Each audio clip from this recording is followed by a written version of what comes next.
Bonjour à toutes et tous. Merci déjà pour cette question, parce que ça pose au moins la vision de Paris, de la ville durable et de sa volonté d'afficher clairement un engagement qui est un engagement écologique. Donc ça, c'est la première chose que je veux dire, c'est que notre politique d'économie circulaire s'inscrit pleinement dans une volonté de construire une ville durable pour demain. Construire une ville durable pour demain, c'est bien sûr travailler sur la circulation automobile en ville. Vous avez vu qu'on l'a fait. C'est bien sûr travailler sur les questions de biodiversité avec un programme qui est très ambitieux sur les espaces verts, sur la végétalisation de la ville, mais également sur l'agriculture urbaine. Et c'est également travailler sur la raréfaction des ressources. Et c'est l'objectif de notre politique d'économie circulaire. Donc je le dis, c'est avant tout pour porter cette politique environnementale, puisque lorsque nous avons été élus, c'était en 2014, l'économie circulaire n'était pas encore dans les textes, bien sûr dans la loi de transition énergétique qui n'était pas encore votée. Donc c'était assez, je vais dire, précurseur et un peu pionnier pour la ville de Paris de se lancer dans cette politique d'économie circulaire.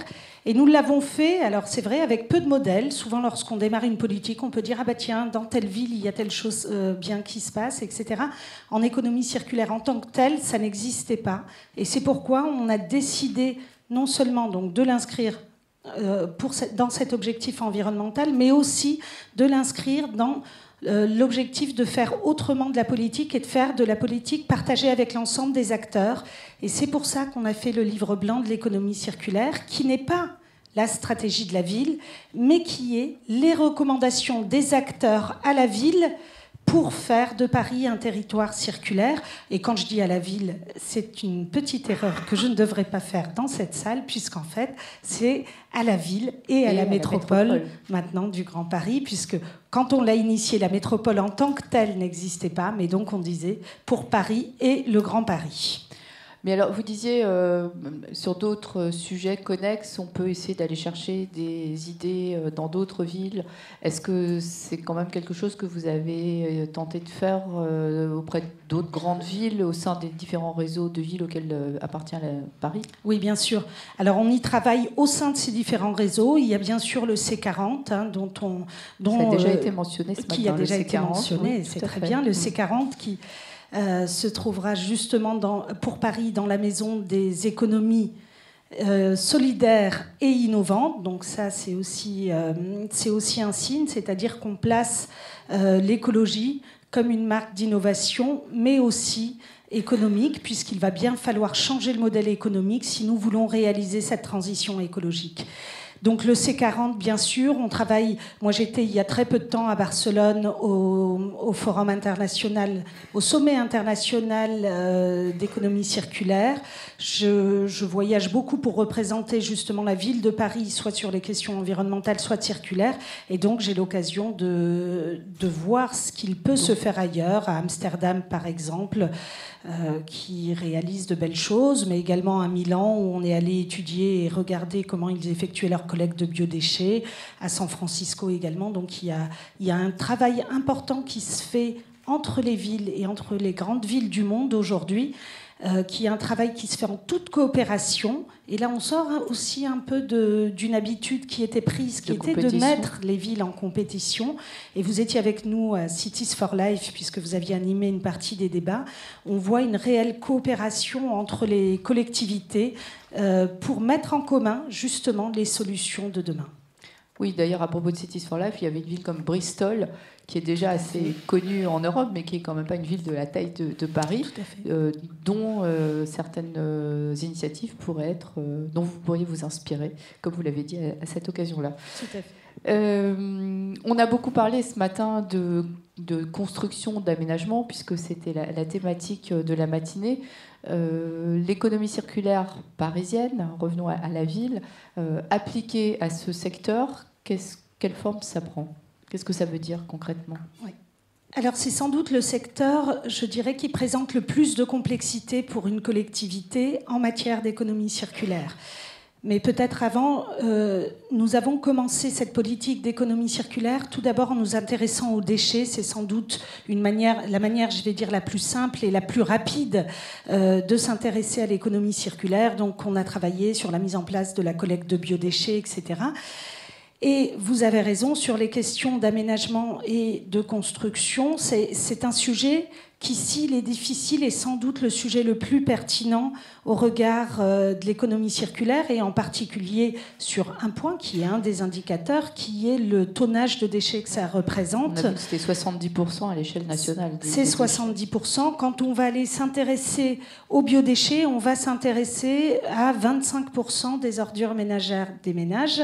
Et donc, on est dans des... Et pourtant, ça nous semble déjà compliqué à mettre en place. Alors, attaquer le secteur du bâtiment, la manière dont on construit, la manière dont on passe les appels d'offres, eh bien, on est là dans une difficulté qui est, je dois le dire, une difficulté réelle pour les collectivités locales, parce que la manière dont on travaille, dont les appels d'offres sont construits, le fait qu'ils sont eux aussi très linéaires et pas du tout circulaires dans la manière dont ils impliquent le travail entre les différents maillons de la chaîne, est effectivement une problématique qu'on doit lever. Alors nous, on a travaillé... À propos d'appels d'offres, on a vu encore tout à l'heure une start-up qui expliquait qu'elle ne pouvait pas travailler avec les pouvoirs publics, en fait, puisque le mode de rémunération ne rentre pas dans le code des marchés publics, si j'ai bien compris aujourd'hui. Oui, parce que le mode de rémunération qu'elle présentait est somme toute très original. Mais je ne suis pas sûre que ce soit réellement une problématique.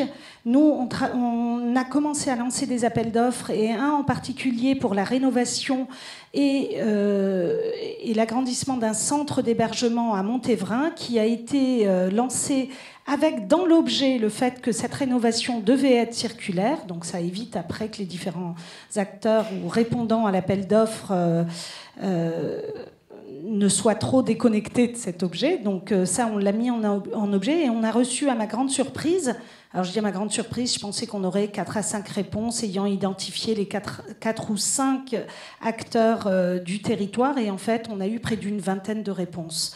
Donc ça, c'est une bonne nouvelle. Ça veut dire qu'il y a sur le territoire des entreprises, des acteurs qui ont envie de s'engager dans ce chemin de l'économie circulaire, et qui le font de manière professionnelle. Donc ça, c'est le premier point.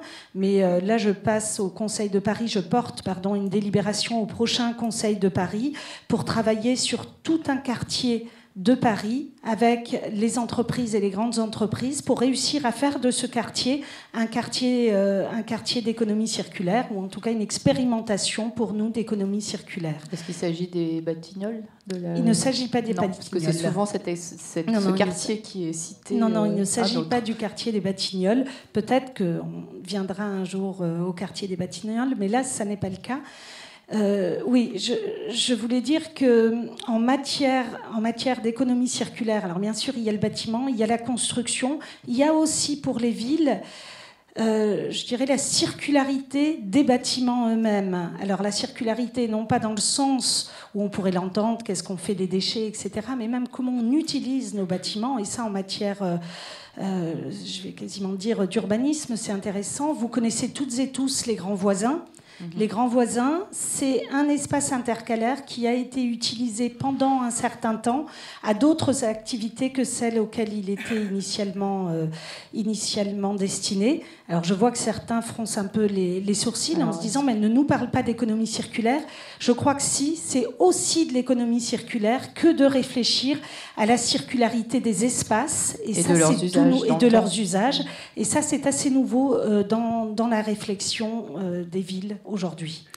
Merci. Il nous reste 1 minute. Je voudrais quand même, vous avez évoqué brièvement le sujet, vous demander comment travaillent la ville et la métropole, notamment sur ces thématiques d'économie circulaire. Comment ça s'articule ? Alors moi, je suis très contente de la manière dont on réussit à articuler nos politiques, ou en tout cas pour la métropole, c'est relativement neuf, puisqu'ils viennent... tout juste de se constituer. Mais moi, je suis très contente. Quand on a lancé les États généraux en 2014, notre volonté, c'était que puissent être impulsé au-delà de l'échelle parisienne, puisqu'on était assez confiant dans notre volonté politique de mettre en place une stratégie d'économie circulaire, mais que ça puisse être impulsé avec les communes aux alentours et avec ce futur Grand Paris qui était en train de se créer. Et là, il me semble, et la présence de Florence Presson le montre, mais Xavier Lemoine est très engagé sur le sujet, et il me semble que nous sommes maintenant en capacité de le faire. Alors déjà, on a 23 collectivités qui avaient signé le pacte des collectivités, qui s'engageaient sur un certain nombre de points à travailler ensemble. Ce travail qui est poursuivi et qui va donner des réalisations au niveau du Grand Paris.